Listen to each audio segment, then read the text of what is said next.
sebagai pemilik dan pewaris cita-cita daerah,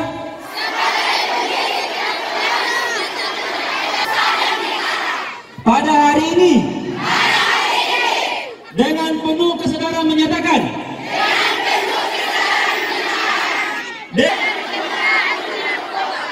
satu, kami pelajar dan pemuda Toraja Utara.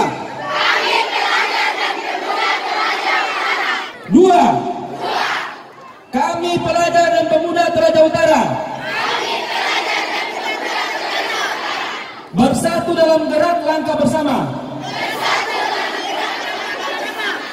menjadi pelopor generasi muda tanpa narkoba.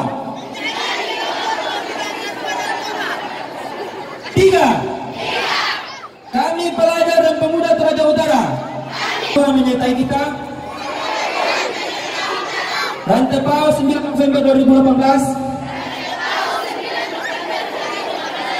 atas nama pelajar dan pemuda Toraja Utara. Siapa kita? Ya, generasi anti narkoba. Siapa kita? Siapa kita? Siapa kita? Kurang keras. Terima kasih.